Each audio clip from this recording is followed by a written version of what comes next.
pushed Nelson to the fence and couldn't get the collar tie, he would immediately use a head pin and pin his head into the bottom of Nelson's chin.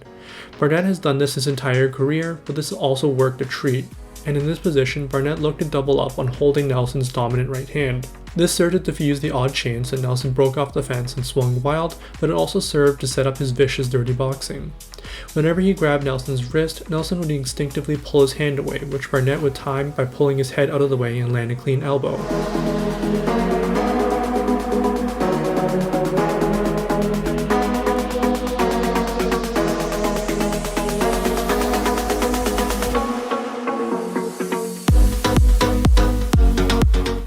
Again, Nelson's habit of dropping his head after being hit worked against him, because Barnett would always follow up with uppercuts, jacking the jaw of the stout man.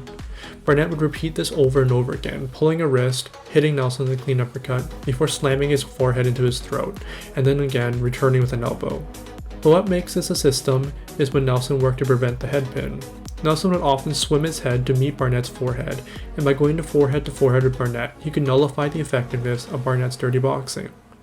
But since he brought his head down, Barnett was free to switch to a single collar tie and eventually worked to a double collar tie, bringing back the cycle of elbows, knees, and punches back in full circle.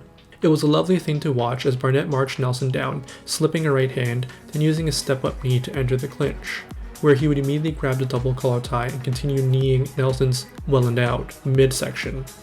If Nelson began to circle the cage, Barnett would switch to a single collar tie and punish his open side. And when Nelson tried to punch at him, he would pin his head against Nelson's throat, grab his right hand, and start working with the uppercuts and elbows. And in the later rounds, once Nelson had softened up enough, Barnett started to weave his boxing into his clinch work. Once Nelson had gotten tired of Barnett's uppercuts and dirty boxing and became complacent, Barnett would break away from the clinch and throw tight hooks and lead uppercuts from the pocket.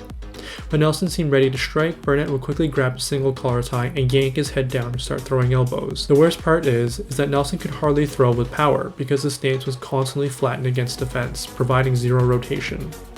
It was an absolutely beautiful system designed to prevent Nelson from doing the most damage he could outside of the pocket, but to also punish and break the dirty sand in the pocket as well. Nelson, to his credit, never stopped trying to win and even scored some takedowns when Barnett wasn't at his wisest.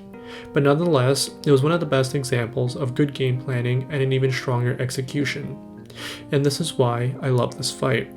It's a shame that Barnett hasn't been a regular fighter in years, but it's still absolutely lovely to go back and re-examine his masterful performance.